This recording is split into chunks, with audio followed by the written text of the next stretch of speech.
Alors, on va essayer de poursuivre un petit peu sur la lancée de la semaine dernière.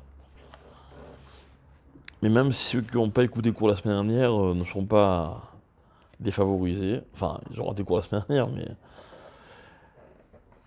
Alors, la Torah nous raconte donc que Yaakov, Yaakov va être nommé à cause du fait qu'au moment de sa naissance, il attrape le talon de son frère. D'accord? Donc, Esav est né en premier, il s'appelle, la Torah dit Vaïkré ou Shemo Esav, au pluriel, tout le monde l'a appelé Esav. Vacharechem, Yatsa arrive, après donc son frère est sorti, Veyado, au Chezet, Baakev, Esav. Vaïkra Shemo, Yaakov. Donc, comme il tenait le talon de son frère, le talon en hébreu c'est Rekev, alors Vaïkra, et il l'a appelé, donc là cette fois-ci c'est au singulier, alors que pour Esav c'était au pluriel. Rachid dit c'est Akadosh Baruch Hu qui l'a appelé comme ça. Ok. D'autres, Rachid il donne deux explications. Et la deuxième c'est que Aviv Karalo Yaakov, son père, donc c'est pas tout le monde, parce qu'il tenait le talon de son frère. D'accord? Bon, alors, c'est une explication qui vaut ce qu'elle vaut, mais franchement, être appelé talon, c'est pas terrible, et parce qu'il tenait le talon de son frère, ça justifie pas vraiment. Deuxièmement, pourquoi Yaakov? Quelle est la signification du Yud qui est rajouté? Alors, ce Yud-là, on lui trouve une explication dans la Torah, beaucoup plus tard, lorsque les bénis Israël ont traversé la mer Rouge, on nous raconte qu'ils ont chanté. La Torah, elle dit « Az Yashir Moshe ». Alors, Moshe, c'est quoi Yashir? Chanter, pluriel, présent, futur. Alors, Rachid soulève. Et il dit, écoutez bien, Kishira'a Ames, Moshe, quand il a vu le miracle, Allah Belibo chez Yashir Shira. Il a pensé chanter une chanson. Rachid ramène d'autres exemples dans la Torah, et il termine en disant, la Madnou, on apprend, on sait, chez Ayud, Al-Shem Amachashava Ne'emra. Que le Yud, en fait, c'est une projection vers le futur, mais pas seulement au niveau de la grammaire. Le Yud, il dénote en fait une intention. Machashava, Al-Shem Amachashava Ne'emra. Donc on apprend de là une règle, c'est que quand il y a un mot qui est précédé d'un Yud, outre l'aspect grammatical, donc la conjugaison, ça dénote une machashava, une intention. D'accord? Donc, Yaakov, quand il attrape le talon de son frère, c'est pas juste un geste mécanique, un réflexe, ok? C'est une intention. Une intention de quelque chose, mais une intention apparemment qui est liée au talon. Pourquoi il attrape le talon? Vous avez déjà essayé d'attraper un talon? Ça n'attrape pas un talon. Il aurait dû attraper sa cheville, ou je sais pas moi, sa main, ou quelque chose d'autre. Donc évidemment, il ne s'agit pas juste d'une histoire banale où un frère attrape le talon de son frère. Ok. Deuxièmement, un bébé qui sort du ventre de sa mère en attrapant quelque chose, parce que genre, on ne peut pas comprendre ça alpi apshat, quoi, pour une explication simple. Ok? Donc on va essayer de comprendre quel est le symbole de ce talon. Rachid dit Siman she'en zemaspik ligmor malchuto atcheze omed venotla mimenu. Rachid dit en fait, voilà, on voit que Yaakov il va prendre la place de la royauté de Esav. Bref, il faut il faut qu'on explique un petit peu. Ok? Donc nous, on va essayer de comprendre qu'est-ce que c'est le talon. Alors, pour vous donner un peu une idée, d'accord, pour vous annoncer un peu la couleur, il y a un texte dans ce qu'on appelle Avot des Rabbi Nathan. Avot des Rabbi Nathan, vous savez, il y a, dans la Torah chez Baal Pé, dans la Torah orale, il y a la Mishnah, la Gemara, etc. Et à l'époque de la Mishnah, il y a donc tous les traités, les 60 traités de la Mishnah qui sont, on va dire, qui sont homologués en tant que Mishnah. Et en parallèle, il y a d'autres choses. Il y a ce qu'on voit très souvent dans la Gemara, par exemple, ce qu'on appelle une Braïta. Une Braïta, c'est une Mishnah qui n'est pas rentrée dans l'encyclopédie Mishnah, mais qui a la même valeur qu'une Mishnah, qui a été en fait rédigée, ou en tout cas énoncée, à la même époque que la Mishnah. Et il y a encore d'autres, ce qu'on appelle des masertot ktanot, ou des masertot parallèles, dont une qui s'appelle Avot des Rabbi Nathan. Bref, peu importe. D'accord? Donc il y a un texte dans la Mishnah, à l'époque de la Mishnah, qui s'appelle Avot des Rabbi Nathan. Dans le 31e Pérec, le texte explique que l'homme, vous savez, on dit Adam ou Olam Katan. L'homme est un monde en réduction. Avot des Rabbi Nathan, il va expliquer que tout ce qu'on trouve dans le monde, on trouve dans l'homme. D'accord? Par exemple, dans le monde, il y a des endroits il y a des forêts, il y a des endroits où il y a des choses qui poussent. Dans le corps aussi, il y a des cheveux, il y a... D'accord? Dans le corps, il y a des courbes. Dans le monde aussi, il y a des montagnes, bref, il va expliquer toutes sortes de choses, certaines qui sont relativement simples, d'autres qui sont beaucoup plus profondes. À la fin, une fois qu'il a, vous voyez, il explique toute pas la morphologie, mais tous les membres du corps. Et à la fin, il termine en disant, dans le monde, il y a quelque chose qui s'appelle, il y a un élément dans le monde qui s'appelle le Malach HaMavet. C'est ce que c'est le Malach HaMavet? Le Malach HaMavet, c'est ce qui donne la mort. C'est-à-dire que, nous on va appeler ça comme ça, hein, c'est une image évidemment. Le Malach HaMavet, c'est la porte de sortie du monde. S'il n'y avait pas de Malach HaMavet, on ne sortirait pas du monde. D'accord? Où se trouve le Malach HaMavet, l'équivalent du Malach HaMavet dans le corps humain? Si je vous pose la question, c'est que ça se trouve où? Dans le talon. Voilà, qui suivent. D'accord?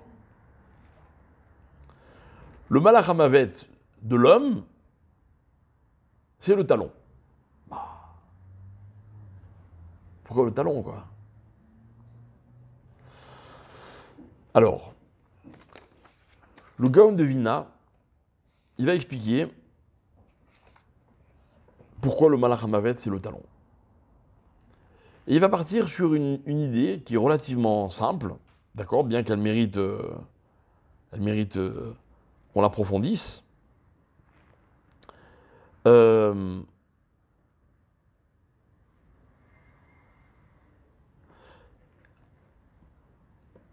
Il va faire référence à un texte de la Gemara de Nazir, page 51, Daf Nun Aleph. Là-bas, la Gemara, elle parle aussi du talon.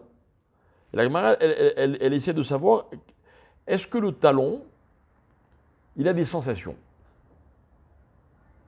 Apparemment, le talon, d'après la Gemara, c'est l'une des parties du corps, ou peut-être la partie du corps, dans laquelle il y a le moins de sensations. Et c'est vrai que le talon, il est très peu vascularisé. Il n'y a pas de nerfs. D'accord? Il n'y a pas de nerfs, il n'y a pas de veines. Et Tosfot, donc un commentateur de la Gemara, de l'époque des Rishonim, il dit comme ça, il dit parce qu'en fait, alors il va dire une phrase qui est incroyable, il va dire que comme le talon il est protégé par une espèce de couche de graisse ou de peau très dure. C'est normal, c'est pour amortir le choc, puisque vous vous rendez compte que chaque pas qu'on fait, notre talon, il frappe le parterre. Alors, donc la Gemara se demande, est-ce qu'il y a des sensations ou pas? Le Gaon de Vina, il dit qu'il va expliquer la chose suivante. Il va expliquer que le talon, il y a un paradoxe. D'un côté, dans le talon, on ne sent pas trop la douleur par rapport aux autres parties du corps. Et donc ça expliquerait qu'au niveau de la morphologie, il y a moins de... C'est parce qu'il y a moins de nerfs. D'un autre côté, le talon, il a une certaine sensibilité, par exemple, quand on lui fait des chatouilles. D'accord? N'essayez pas sur vous-même, parce qu'on ne peut pas se faire des chatouilles à soi-même. Demandez à quelqu'un de vous faire des guillis dans le talon, et il y a une sensibilité. Peut-être pas aussi sensible que la plante des pieds, mais bon, bref. Évidemment, après, chacun il a sa sensibilité, mais... C'est-à-dire que paradoxalement, soit le talon, pour lui faire mal, il faut quelque chose qui fait vraiment mal, un coup vraiment fort, d'accord, ou bien une pointe qui rentre dans le talon ou quoi.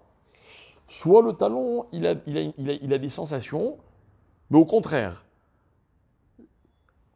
la sensation provoquée par un contact qui est très léger. D'accord? Bon, on n'a pas expliqué pourquoi. Ça, c'est Malach Hamavet. D'accord? On va expliquer un peu plus tard. Autre chose, où est-ce qu'il est aussi question du talon?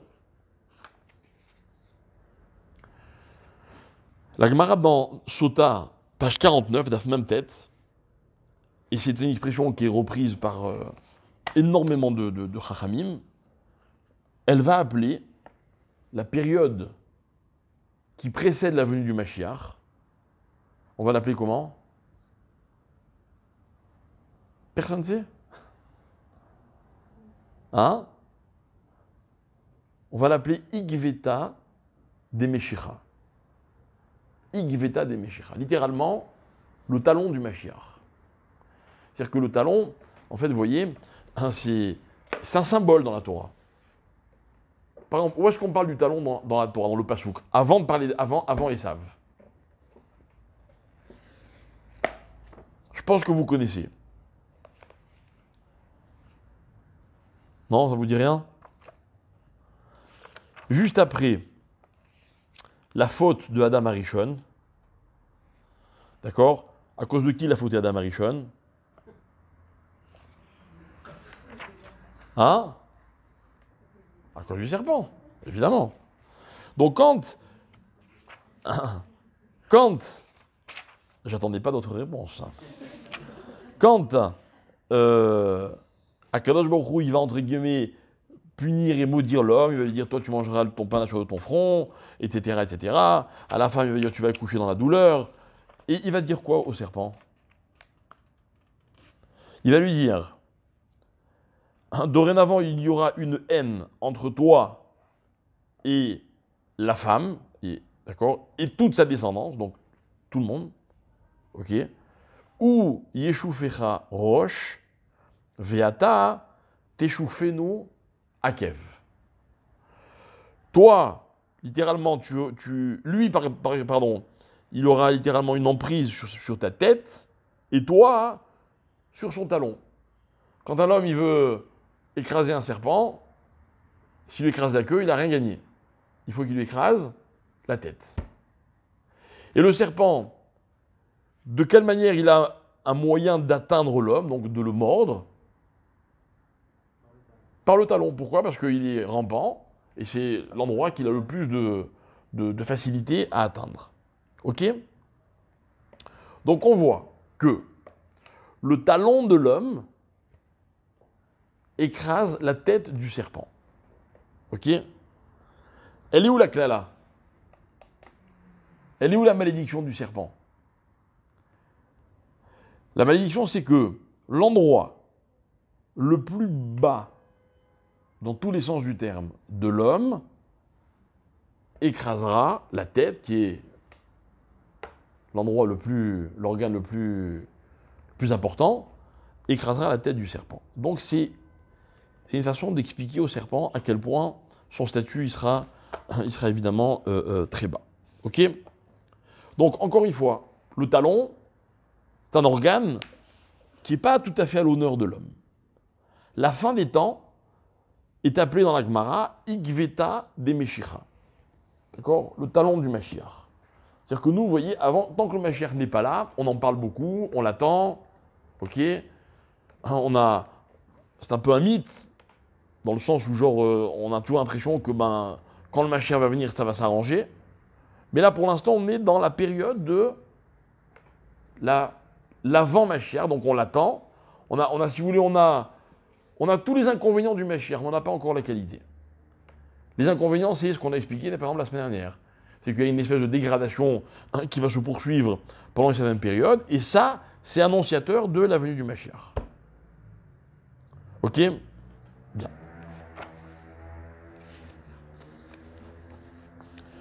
Alors,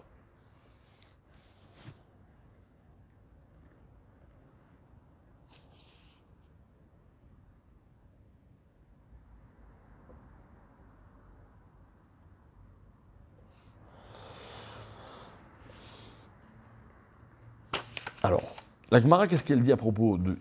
Dans quel contexte elle dit Igveta de Meshicha?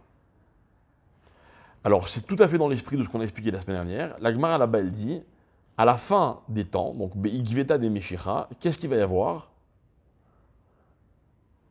La Gemara, elle dit Chutzpa Yasge. D'accord? C'est quoi la Chutzpa? Vous savez ce que c'est la Chutzpa? En français, on va traduire l'insolence. D'accord? Maintenant, nous, on va expliquer ce soir qu'est-ce que c'est que l'insolence. Non pas que notre thème, c'est l'insolence, mais vous allez voir qu'est-ce que les Chachamim, ils veulent nous apprendre et comment lutter contre l'insolence. Je ne sais pas si vous êtes des insolents, d'accord? Ok?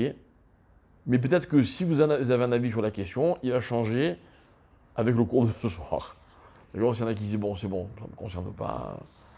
Ok, restez avec moi jusqu'à la fin et vous allez voir. Bien.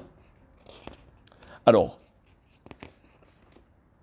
donc je récapitule pour bien qu'on se rappelle l'ordre des choses. Igveta de Meshicha, le talon du Mashiach, c'est la période de la fin des temps. Là, il y aura de la Chutzpa. Yaakov, il s'appelle Ekev, parce qu'il a attrapé le talon de son frère. Le talon, d'après Avodah Rabbi Nathan, c'est le Malach HaMavet du corps de l'homme. D'accord? Tout l'instant, ce sont des notions qu'on n'a pas expliquées. Ok? C'est des éléments sur lesquels on va essayer de réfléchir ensemble. Ok? Alors, on va revenir sur l'idée maîtresse de la semaine dernière. En fait, on avait parlé de deux choses la semaine dernière. Essentiellement, on avait parlé de la disparition dans le monde du Emet et de la disparition du Kavod. Vous vous rappelez? D'accord? Qu'à la fin des temps, il y aura de moins en moins de Emet, on a longuement expliqué, et de moins en moins de Kavod, de respect. Bien.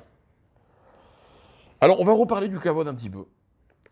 Et on va expliquer qu'est-ce que c'est que manquer de Kavod quand un jeune manque de Kavod à un vieux.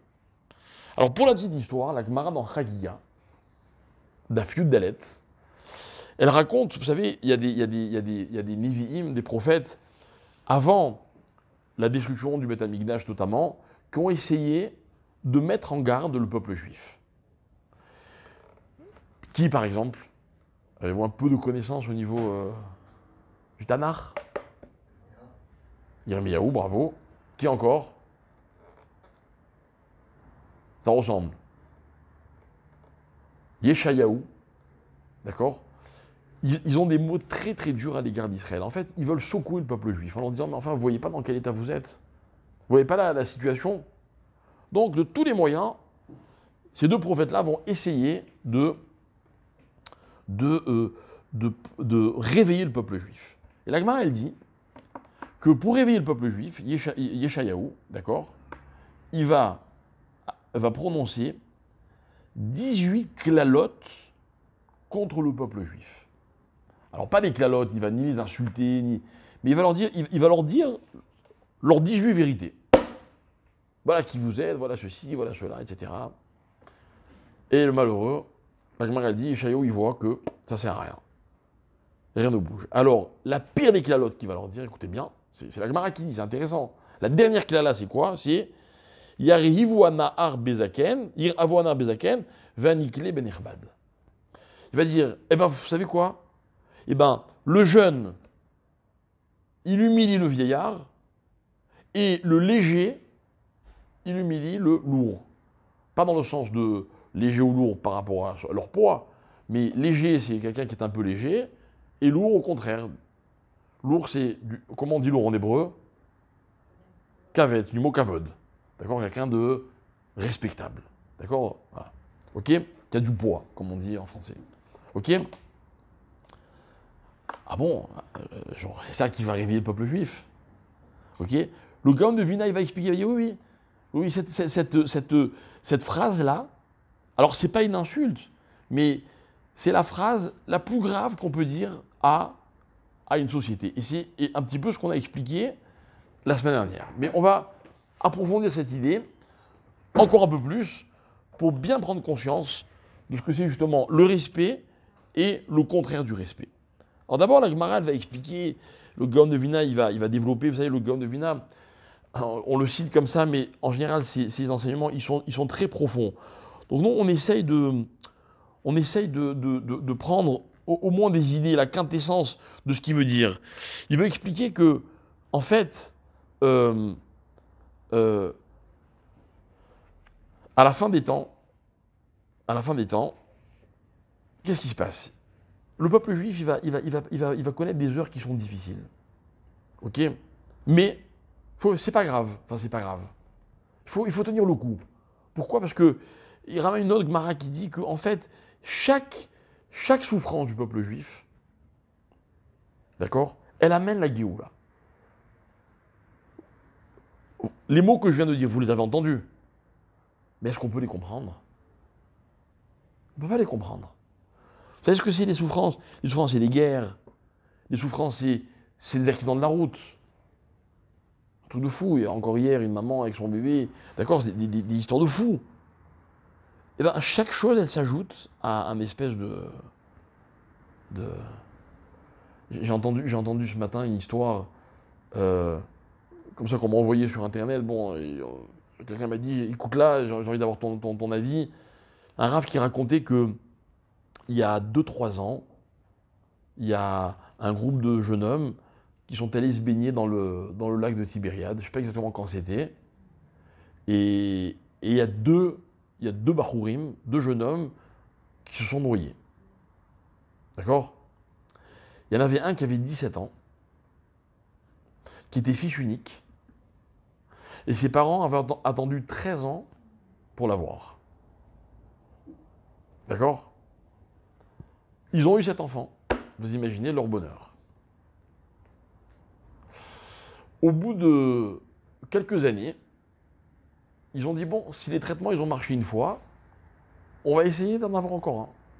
Et ils ont repris les traitements.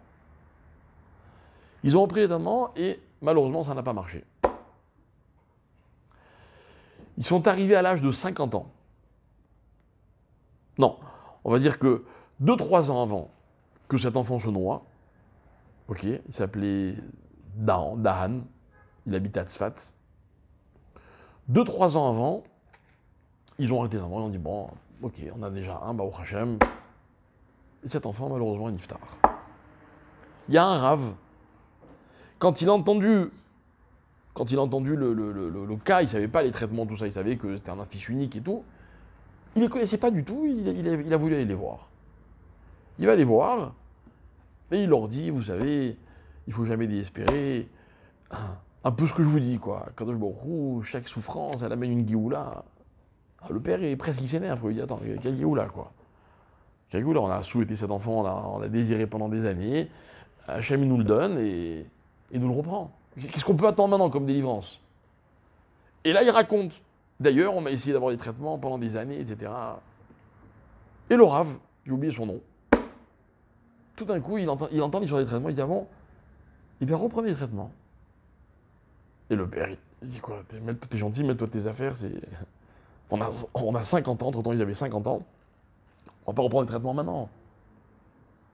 Je vous la fais courte. D'accord? Ils ont repris les traitements et ça a marché. D'accord? Maintenant. Ne jouons pas aux jeux auxquels on n'est pas capable de jouer. Ah, parce qu'il y a eu ça, alors il y a eu ça. Non, non. Pas du tout.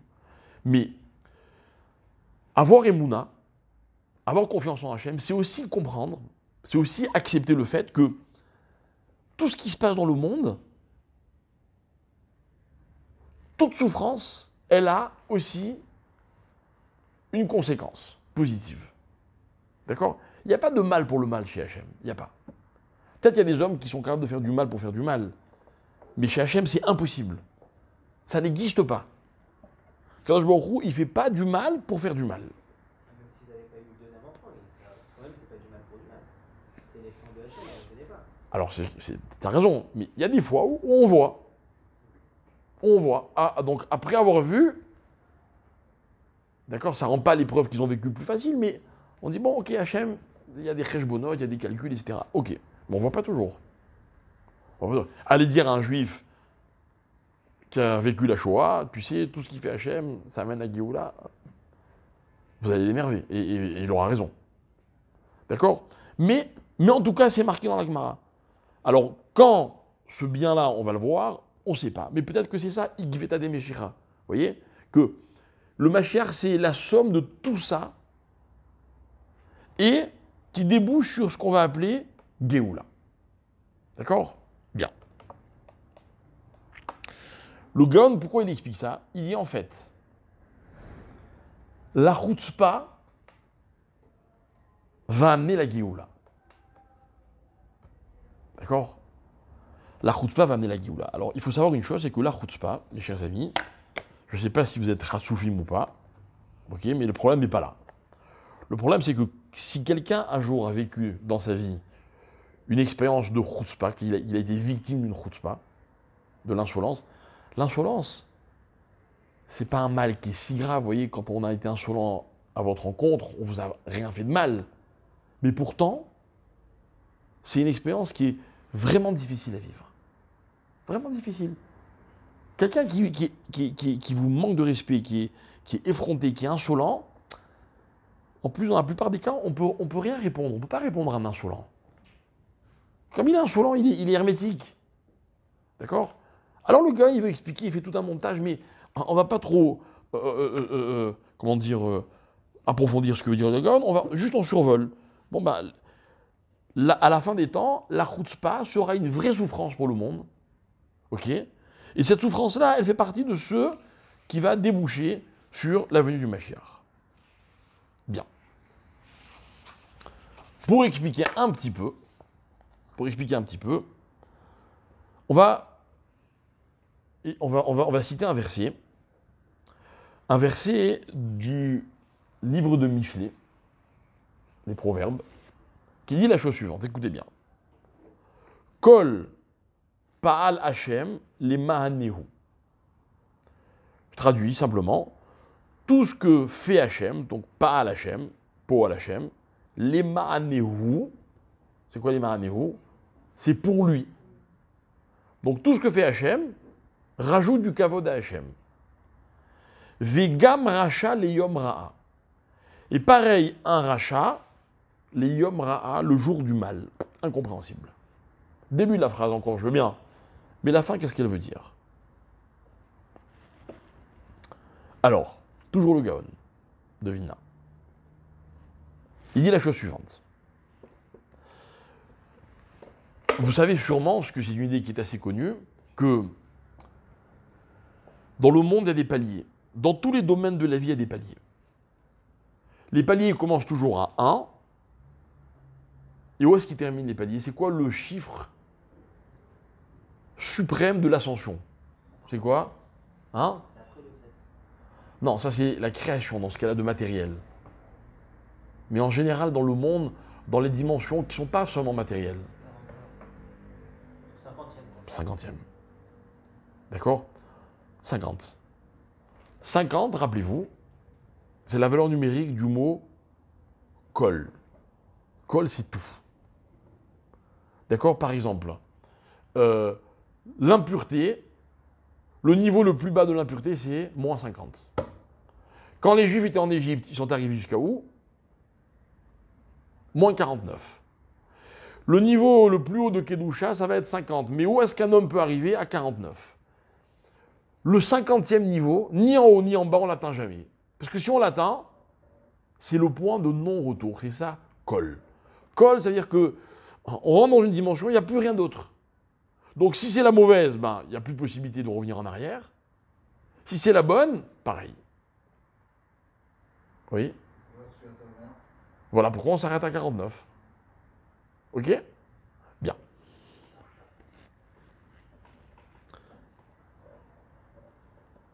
50.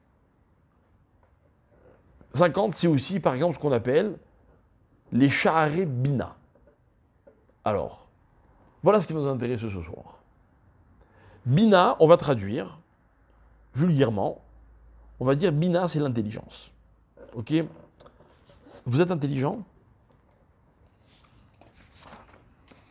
Non, si ce n'est pas le cas, vous pouvez disposer. Hein. Ok? Mais moi, si vous êtes intelligent, je voudrais que vous sachiez une chose qui est très très intéressante. C'est que les Chachamim nous disent, notamment le Rambam, on va y arriver, on va approfondir cet enseignement du Rambam dans un instant. Ils disent que l'intelligence, c'est le kavod d'Hachem. J'explique. L'homme, il est fait à l'image d'Hachem. C'est-à-dire que l'homme, on a expliqué d'ailleurs la semaine dernière, l'homme, chaque homme, il a une particule d'Hachem. Maintenant, l'homme, il ressemble à Hachem parce que il a des bonnes intentions, parce qu'il peut faire des grandes choses, parce que l'homme est un créateur à sa façon à lui. L'homme, il y a plein de détails de la vie de l'homme ou de facultés que l'homme possède, d'accord, qui lui permet de s'identifier à Hachem. Ce que l'homme possède et qui dénote, qui démontre le kavod d'Hachem, c'est le sechel, c'est l'intelligence. D'accord? Parmi tout ce que vous possédez, comme énorme qualité, je ne doute pas qu'elles sont infinies. Si vous avez en vous de l'intelligence, du sechel, sachez que le sechel, c'est le kavod d'Hachem. J'explique. Si vous êtes intelligent, c'est la preuve que Hachem, il est digne de kavod. Comme si je vous disais, le kavod, c'est le plus beau cadeau qu'Hachem peut vous faire. Alors je sais qu'Hachem, il est doué parce qu'il m'a donné des mains et des pieds qui fonctionnent. Je sais qu'il est très doué parce qu'il me donne la parole. Je sais qu'il est encore plus doué parce qu'il me donne tel ou tel sens ou faculté. Mais tout ça, c'est les démonstrations de la force, de l'intelligence, de ce que vous voulez d'Hachem. L'intelligence de l'homme, c'est la preuve du kavod d'Akadosh Baruch Hu. On va expliquer ce que ça veut dire. Il y a 50 niveaux d'intelligence. Écoutez bien ma question. On va dire comme ça, admettons, hein, que le premier niveau, c'est quand un homme il peut comprendre 1 plus 1 égale 2. Non, premier niveau, c'est quand il peut comprendre 1. Le deuxième niveau, c'est quand il peut comprendre qu'à 1, on peut rajouter encore 1. Le troisième, c'est que 1 plus 1 égale 2, par exemple. Vous voyez? On va monter. D'après vous, enfin, c'est impossible de deviner, hein. Quel est le 50e niveau de l'intelligence? Qu'est-ce que le 50e niveau d'intelligence pourrait, hein, je dis au subjonctif, pas au subjonctif, au super conditionnel. Qu'est-ce qui pourrait nous permettre de comprendre comme moussag, comme notion dans la vie? Hein? Non. Même le plus intelligent des hommes, il ne pourrait pas comprendre ce que c'est Hachem. Non. Non. Tu ne peux pas arriver au 50e. Hein. Mais crois-moi, déjà 49, c'est pas mal. Hein. Mais si tu pouvais arriver au 50e, comprendre Hachem, c'est au-delà des 50. Si tu pouvais atteindre le 50e, qu'est-ce que tu pourrais comprendre? Écoutez bien, c'est fabuleux. Vraiment, il faut être le Gaon de Vina pour dire une chose pareille. Le 50e niveau de l'intelligence, c'est ce qu'il lui appelle le sod de la liberté. Le sod de la liberté. C'est-à-dire qu'en fait, il n'y a aucun homme au monde qui peut parfaitement comprendre ce que c'est qu'être libre. Tout homme est limité par des contingences, des obligations, des responsabilités, mais même dans notre façon de penser, même dans notre façon de parler. Vous voyez, moi je vous parle là, vous êtes... Ah, ok, il y a des choses que je ne peux pas vous dire. J'aurais pu avoir envie de vous dire des choses, je ne peux pas vous le dire, je dois me retenir. Je ne suis pas libre. Quelqu'un est libre, personne n'est libre. Personne n'est libre. Ça n'existe pas la liberté. La liberté, c'est un niveau d'intelligence qui est inaccessible. Vous comprenez? Parce que comme on n'est pas libre complètement, donc on n'a pas accès à cette intelligence, donc finalement, on n'a pas cette capacité intellectuelle de comprendre ce que c'est que la liberté. Imaginez qu'à un enfant qui ne sait pas ce que c'est que, je sais pas moi, ce que c'est que la mer, il n'a jamais vu de sa vie, je ne peux pas lui expliquer. Impossible. C'est-à-dire que le fait de ne pas avoir vu la mer fait qu'il ne peut pas comprendre intellectuellement ce que c'est. Donc intellectuellement, il n'a pas les moyens de comprendre ce que c'est que la mer. Vous voyez, l'un entraîne l'autre. Logique, facile. D'accord? Et le Grand Devina, ils font toute cette théorie sur un truc très simple. C'est quoi?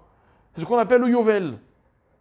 Rappelez-vous, le Yovel, c'est quand on comptait 7 fois 7 années de Shemitah, ok?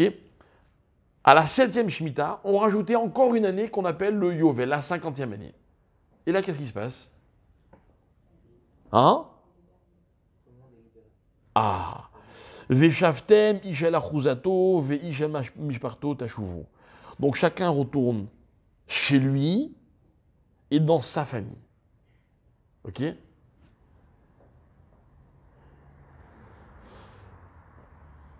Résultat, c'est quoi le Yovel? C'est quand chaque élément retrouve le contexte qui lui convient. Votre contexte à vous, c'est chez vous, dans votre famille. C'est-à-dire qu'en fait, on ne peut pas être libre si on n'est pas chez soi, quoi. C'est normal, c'est logique. On ne peut pas être libre quand on n'est pas dans son environnement, dans son élément, dans sa famille. Le Yovel, c'était ça. C'était quand chacun rentrait chez soi. Voilà ce que c'est que la liberté. Vous comprenez, c'est beaucoup plus que l'abolition de l'esclavage. C'est beaucoup plus que la solution à l'exil, à la galoute. C'est quand l'élément retrouve l'environnement, le contexte qui est le sien. Par exemple,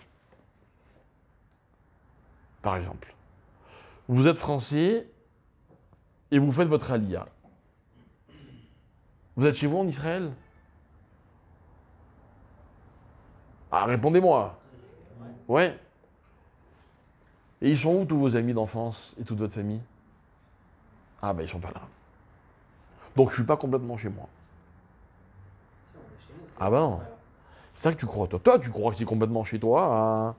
Mais étant donné qu'il y a des gens qui sont encore là-bas et qui te manquent ou auxquels tu t'es habitué ou je ne sais quoi, hein. Donc c'est pas complètement chez toi.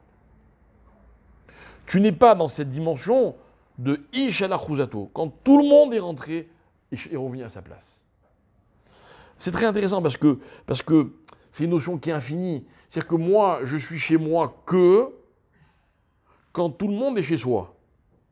Ce qui veut dire que quoi? Que j'ai retrouvé mon élément, que quand mon environnement, quoi, mon élément, que quand tous les autres éléments sont occupés par ceux qui sont chez eux dans cet élément. Vous me suivez? C'est-à-dire que une liberté, elle ne peut pas être individuelle. Une liberté, une vraie liberté, elle est où totale ou alors elle n'existe pas? Et c'est seulement dans cette situation de Ish al Akhuzato que l'homme il sera libre. Vous verrez, mais j'en sais rien. Je ne crois que ce qu'on me raconte. Mais là, tout d'un coup, par exemple, intellectuellement, je serai libre dans ma réflexion, complètement. Complètement. Et seulement dans cette situation. C'est le 50e niveau de l'intelligence. Ok? Alors, qu'est-ce qui est intéressant? Ce qui est intéressant, c'est que le passage qui dit comme ça, Kol, Pa'al, Hashem, les Ma'aneo. Donc, Kol, c'est quoi Kol? Tout, 50. Tout ce que fait Hashem, c'est pour Hashem. Donc, c'est quoi la liberté de l'intelligence? C'est quand un homme il est capable de voir que Kol, que l'intégralité de ce que le monde contient, converge vers Akadosh Baruch Hu. Mais par contre, il y a un rachat. Vegam rachat le yom ra. Mais pour le rachat, c'est un mauvais jour. Pourquoi? Parce que Vegam, valeur numérique, 49. Incroyable. C'est-à-dire que c'est quoi un rachat? C'est celui qui s'arrête juste avant le 50e. Non, la liberté absolue ne l'intéresse pas. Le rachat, au contraire, c'est celui qui apprécie le monde quand on est obligé de réfléchir comme ceci, on est obligé de parler comme cela, ça se fait, c'est comme ça que le monde fonctionne. Pour lui, il ne veut pas que le monde fonctionne autrement. D'accord? Bien. Donc, revenons à cette notion de l'intelligence. Ok? L'intelligence, c'est la capacité d'un homme de tout intégrer et de retrouver une liberté totale. Parlons-en. Il y a un texte dans la Mishnah de Chagiga qui dit la chose suivante. Kol hamistakel be'arba'a dvarim. Toute personne qui cherche à voir, mais en fait, voir, ce qu'on veut nous dire, c'est qui cherche à comprendre. 4 choses. Ratouy lo keilu lo balaolam. Rachid explique, il aurait mieux valu pour lui qu'il n'ait jamais été créé. Qui est cet homme? Celui qui veut voir 4 choses. Quelle chose? Ma. Comme ça dit la Mishnah. Ma le ma'ala, ma le mata, ma lifnim ou ma le achor. Ce qu'il y a au-dessus de lui, en dessous de lui, devant lui et derrière lui. Ok? Le Rambam, il a expliqué la chose suivante. Il va dire, étant donné que le monde est un énorme moyen, un énorme outil pour que l'homme puisse percevoir le kavod d'Akadosh Baruch Hu, celui qui ne se suffit pas de ce qu'il est capable de comprendre, mais il veut comprendre au-delà de ses capacités. C'est un manque de respect à l'égard d'Hachem, il aurait mieux valu qu'il ne soit pas créé. Regardez, je vais essayer de donner un exemple. On va voir si l'exemple il convient. J'entretiens une relation avec quelqu'un. Admettons que pour lui, ce soit un kavod. Je ne sais pas, moi, je suis son professeur, son père, vous voyez. Mais j'entretiens des relations avec lui, etc. Et un jour, il me fait comprendre que cette relation ne lui suffit pas. Vous savez, mes chers amis, dans toute relation, il y a une limite. On en a parlé plusieurs fois. Il y a une limite. Imaginez, donnez-moi, je ne sais pas pour vous, quelle est la relation absolue, idéale. C'est quoi? Un frère et une sœur? Un mari et sa femme. Allez, d'accord. Mariage. 2 personnes qui se choisissent mutuellement, qui décident de fonder une famille, qui vont avoir des enfants, qui ont comment dire, une fusion au niveau sentimental, au niveau physique, à tous les niveaux. Il n'y a pas plus proche, ok? Et bien même dans cette relation, il y a une limite. C'est ce que c'est la limite, par exemple. La limite, c'est que il y a des choses que vous allez dire, d'autres que vous n'allez pas dire. Vous voulez un bon conseil d'amis? Respectez. Ce que l'autre ne veut pas que vous découvriez chez lui, ok, c'est pas un frein dans la relation, au contraire. Ça fait partie des règles. Or, une relation sans règles n'est pas une relation. Et si vous tentez par tous les moyens de franchir cette limite que l'autre a fixée, vous savez comment ça s'appelle? Un manque de respect. Manque de respect. Il n'a peut-être pas envie, là, maintenant, tout de suite, de ceci ou de cela, ou de vous dire ou de ne pas vous dire. Il faut respecter.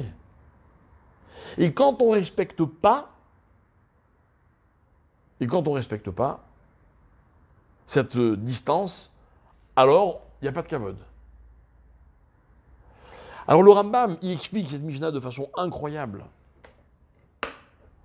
Il dit, regardez, l'homme est exceptionnel, il peut comprendre un tas de choses. Mais l'homme, il doit comprendre qu'il y a des choses qu'il ne peut pas comprendre.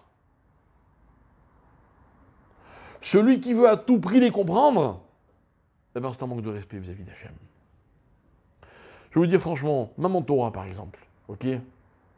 En Torah, je suis certain que comme tout le monde, vous avez été tenté des fois de rentrer dans des secrets sans avoir la clé. Rappelez-vous l'histoire de la Gemara qui raconte qu'il y en a quatre, qui sont allés dans le Paradès, essayer de comprendre la face cachée du monde, d'accord? Il y en a un qui est mort, un qui est devenu fou, un qui a tout lâché. Il n'y a que Rabbi Akiva qui est sorti indemne. Rabbi Akiva. C'est un concept, Rabbi Akiva. C'est pas notre cours. Mais sinon, c'est très dangereux. C'est-à-dire que l'homme, il doit comprendre qu'il y a des choses dont il est capable, d'autres dont il n'est pas capable.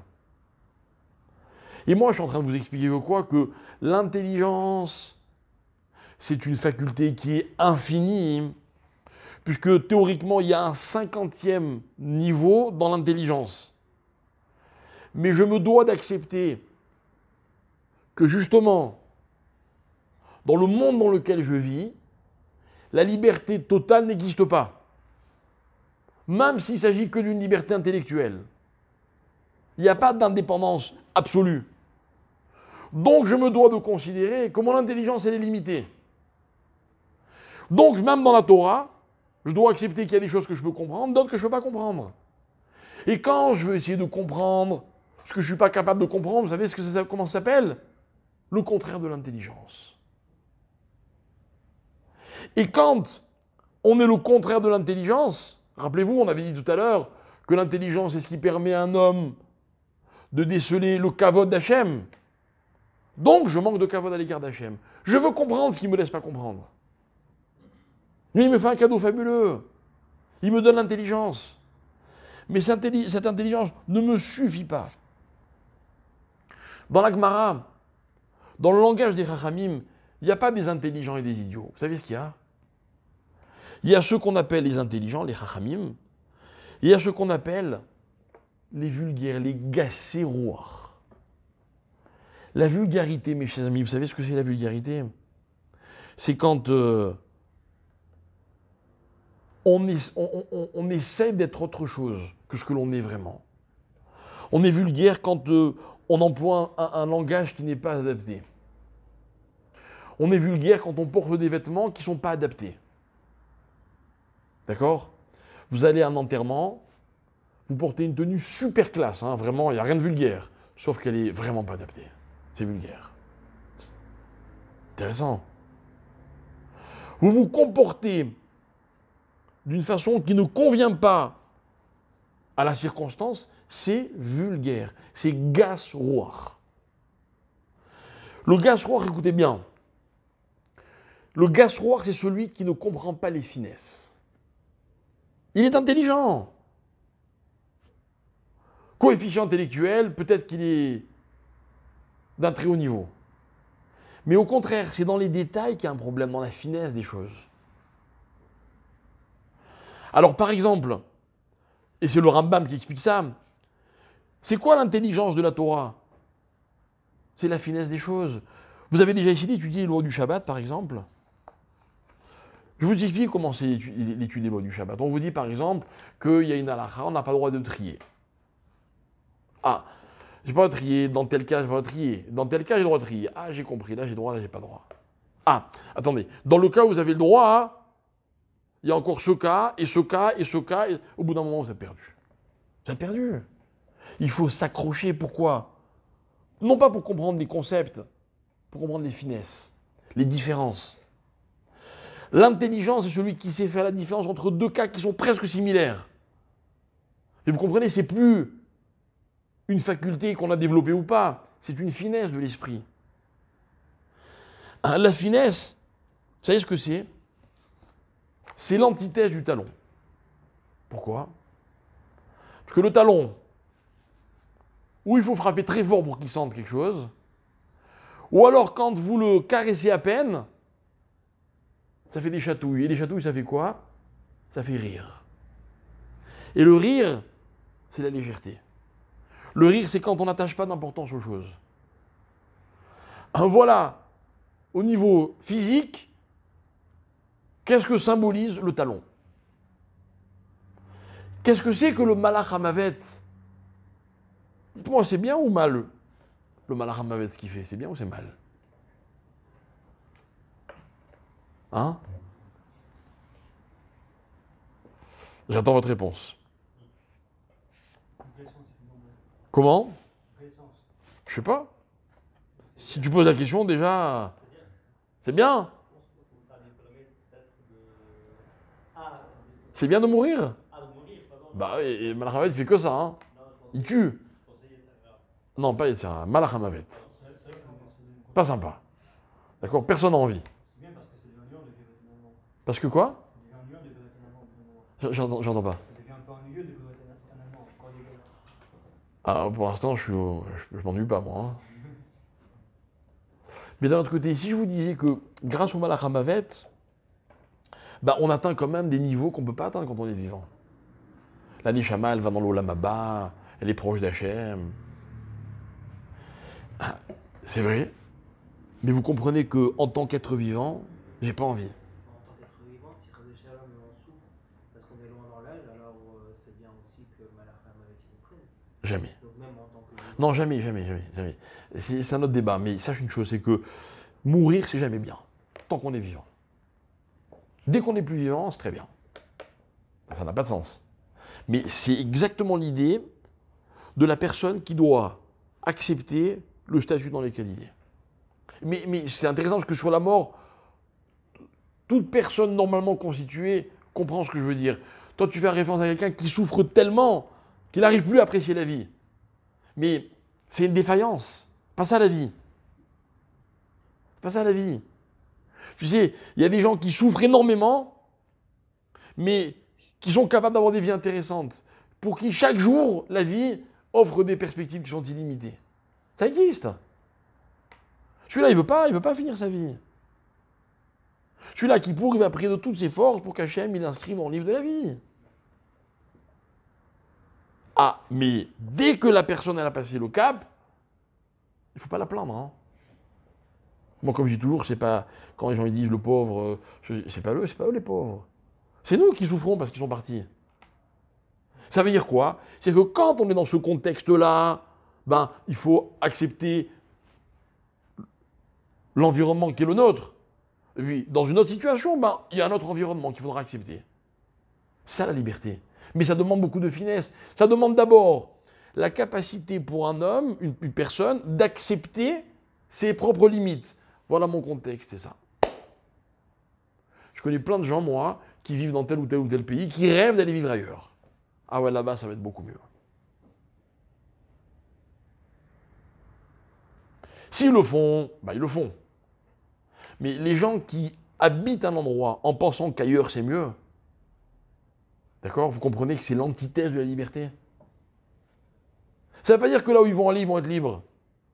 Mais il n'y a pas moins libre que celui qui est dans un endroit et qui voudrait dans un autre endroit. Il n'y a pas moins libre que celui qui veut comprendre ce qu'il est incapable de comprendre. Le malheureux. Il est ni là ni là. Eh bien, l'idée du kavod d'Hachem, c'est quoi le kavod d'Hachem? C'est-à-dire que le côté respectueux d'Akadosh Baruch Hu, c'est quoi?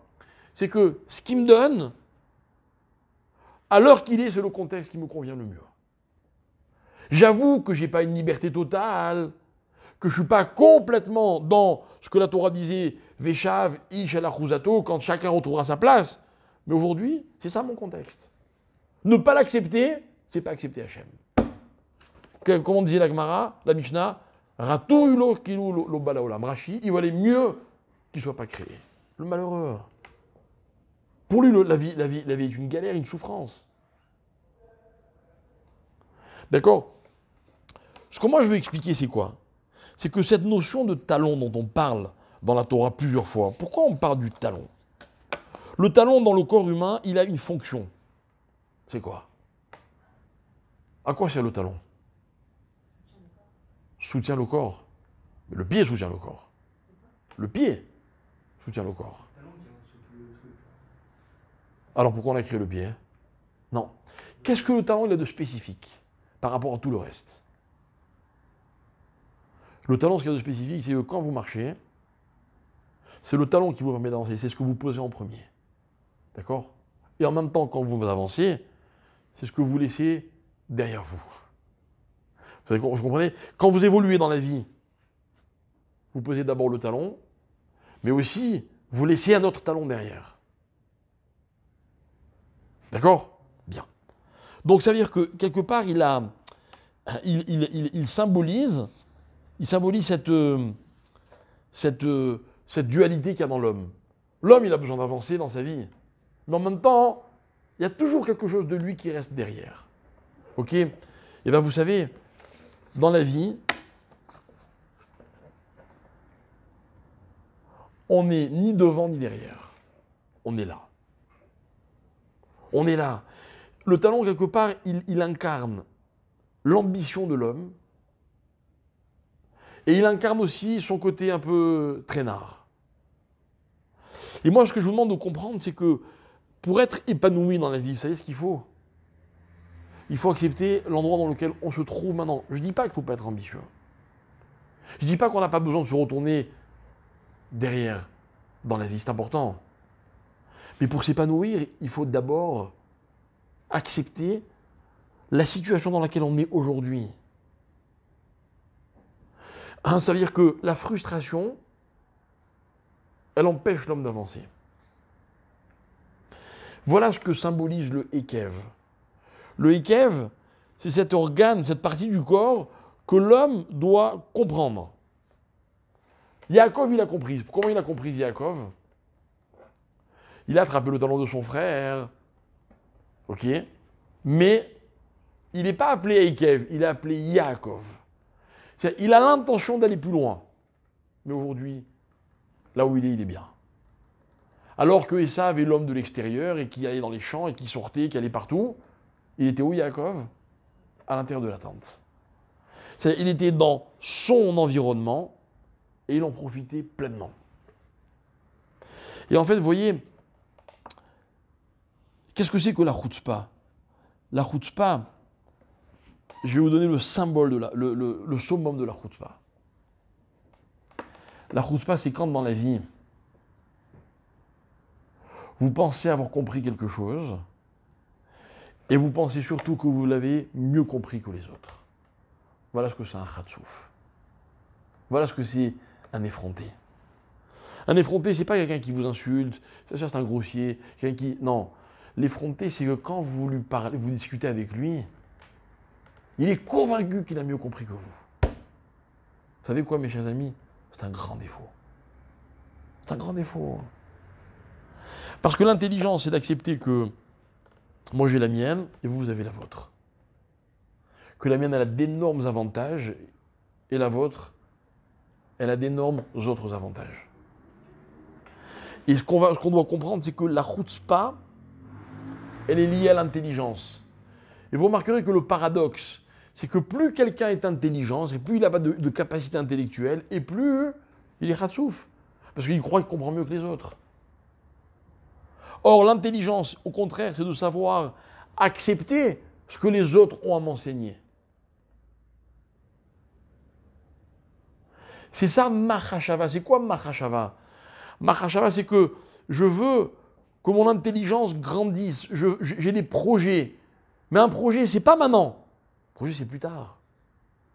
Par exemple, les Ramim me disent qu'un projet, c'est quelqu'un qui est jeune et qui dit un jour j'aimerais être vieux. Le jeune qui voudrait être vieux, mes chers amis, il respecte ou pas les vieux? Bah oui, parce qu'il aimerait être à leur place. Mais il sait que ça viendra tard, pas tout de suite. En même temps, il n'a pas envie de pas être jeune. Quelqu'un qui ne respecte pas les vieillards, c'est quelqu'un qui oublie qu'un jour, lui aussi voudrait être vieux. Moi, quand je vais un vieillard dans la rue, je suis un peu jaloux de lui, franchement. J'aimerais être arrivé à son âge, moi aussi. On me dit, celui-là, il a 90 ans. Alvaï alaï. Mais ça implique donc que je respecte ce qu'il est. Et Alvaï alaï, c'est pas pour durer, pour faire des vieux os. C'est parce que je sais que lui, à 90 ans, il perçoit des choses que moi, à mon âge, je ne peux pas percevoir. Voilà ce que c'est respecter. Respecter, c'est oublier de se mesurer aux autres juste pour savoir qui est meilleur. Le talon, pour le serpent, c'est la partie de l'homme qui va écraser sa tête. Vous savez ce qu'on apprend de là, disait Rachamim? Que certes, il y en a certains pour qui le talon, c'est ce qui permet d'écraser les autres. Voilà ce que c'est Gas. Un grossier, quelqu'un qui n'est pas fin, c'est quelqu'un qui se mesure constamment aux autres pour savoir s'il est meilleur ou s'il est moins bon que les autres. Si vous êtes meilleur ou moins que pas, c'est ça mon problème. Et bien ça, mes chers amis, c'est le contraire de l'intelligence. Contraire de l'intelligence. Et voilà pourquoi Yaakov, son nom est précédé d'Ayoud. Parce que Yaakov, il sait pertinemment, toute sa vie, qu'un jour, il pourra mieux comprendre. Et toute la vie de Yaakov, c'est quoi? Et ça va être la paracha cette semaine. C'est des promesses, mais qui ne sont pas toujours tenues. Yaakov, on lui promet une femme, on lui en donne une autre. Qu'est-ce qu'il se dit? C'est pas grave, je l'aurai. Un jour, je finirai par l'avoir. Et toute la vie de Yaakov, on va voir toutes les parachutes qui viennent. C'est quoi? Yaakov, il n'est jamais tranquille. Rappelez-vous la paracha de Vayeshev, par exemple. Il s'installe, après toutes les vicissitudes et toutes les galères qu'il a connues, etc. Rachid dit Takfo ala Kafza alav Rogzo shel Yosef. Tout allait bien, et voilà que son fils Yosef, il est vendu par ses propres enfants. Vous imaginez la douleur d'un père qui voit ses enfants se déchirer? Mais Yaakov, il est patient. Et quand un jour toute la famille elle est réunie en Égypte, qu'est-ce qu'il dit Yaakov? Maintenant je peux mourir. Mes projets ont abouti. J'ai fondé cette famille que je voulais. J'ai fondé ce peuple qui va enfin pouvoir démarrer. Mais c'est-à-dire que toute la vie de Yaakov, c'est j'attends, je vais découvrir, je vais comprendre, je vais voir. Celui qui veut tout comprendre maintenant, il ne peut rien comprendre. C'est un khatsouf.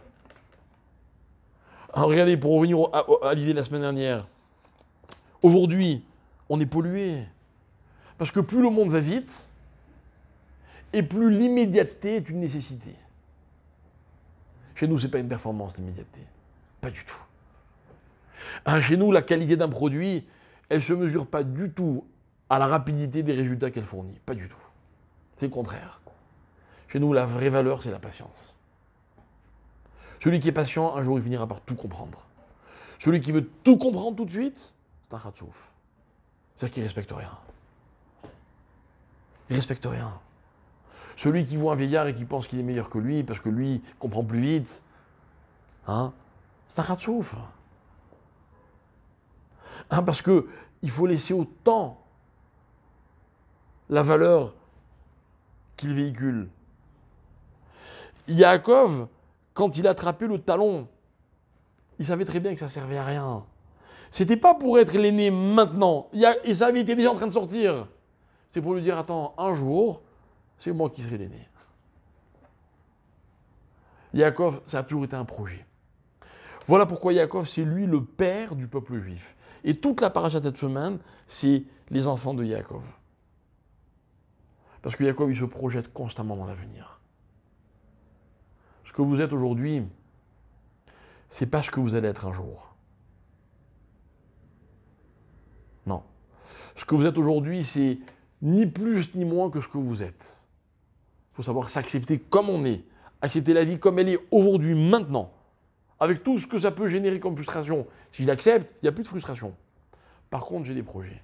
Je veux pas que ça reste comme ça. Je veux que ça avance. Je veux que ça avance. L'exemple de l'étude de la Torah, il est magnifique. Une étude de la Torah, ça se fait comment? Par palier. On avance tous les jours. Celui qui voudrait savoir un jour toute la Torah, il ne comprendra jamais rien. Jamais. Le talon, c'est ça. C'est où ce que je mets devant moi ou ce que je mets derrière moi. Mais attention, hein, le danger, c'est que j'oublie où je suis maintenant, tout de suite, là. Et ça, un homme, il doit s'en rappeler. Et la véritable liberté, eh ben, elle n'existera que quand chaque élément sera à sa place. Mais le seul moyen d'y parvenir et de l'imaginer, c'est de se dire qu'à la place que je suis maintenant, j'ai un rôle à jouer. Il fallait que je passe par ce moment. Si dans votre vie, il y a des choses que vous n'avez pas encore obtenues, dites-vous que c'est parce qu'il fallait que maintenant il se passe quelque chose, dans les circonstances dans lesquelles vous êtes, pour que plus tard, les choses elles finissent par aboutir. Vous avez des gens qui deviennent riches très vite. Vous en avez d'autres qui se marient très vite. Vous avez des enfants qui grandissent très vite. Ne vous inquiétez pas. Chacun, un jour, il obtient tout ce qu'il doit obtenir. Vouloir les choses sans être capable de leur donner, d'accepter le contexte qu'elles exigent, c'est ça la définition de la chutzpah. La chutzpah, c'est celui qui croit que ce que l'autre a compris, c'est pas bon. C'est ce que lui a compris qui est important. Pas du tout. Ce que vous avez compris, c'est dans votre perspective et là où vous êtes. Mais l'autre, il a sa propre perspective. Et de là où il est, voilà comment il comprend les choses. Et l'enrichissement, c'est quand chacun, il communique et il apprend à l'autre. La chutzpah, c'est l'antithèse de cela.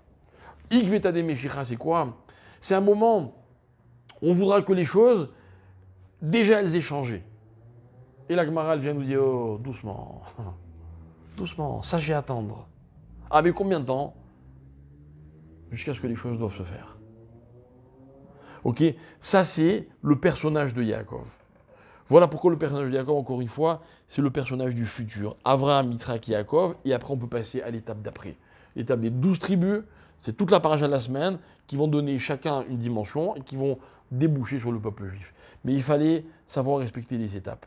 Yaakov, il ne voulait pas prendre au moment de la naissance la place de Esav, il aurait voulu être l'aîné, mais il sait qu'il va devoir attendre, alors il attend. Il attend. Et toute la vie de Yaakov, c'est une attente. Il attend que l'occasion se présente, puis après, il se sauve chez Lavan, et puis il attend de rentrer en Eretz Israël, et puis il attend, toute sa vie, il attend. À la fin, il a bâti le peuple juif. Il a bâti l'avenir. Voilà le sens d'une épreuve. C'est ça que la Gemara elle disait. Quand le Gaon de Vilna disait que chaque dochak, chaque difficulté, elle amène la Géoula, hein, c'est pas que la solution miracle, c'est qu'à la fin, si j'ai souffert, ça amène la Géoula. Non. Hein, c'est que, en fait, dans la vie, la frustration, elle est liée à un moment précis. Mais si je sais l'accepter, ça m'amènera vers l'étape qui suit. Et l'étape qui suit, c'est peut-être la solution du problème que j'ai maintenant. Et c'est pareil dans tous les domaines de la vie. Prenons-le positivement dans le domaine de la connaissance. L'intelligence, c'est un parcours dans lequel il faut savoir ne sauter aucune étape. Voilà ce que c'est le respect des choses dans la vie, et donc le respect d'Akadosh Baruch Hu. Voilà pour ce soir.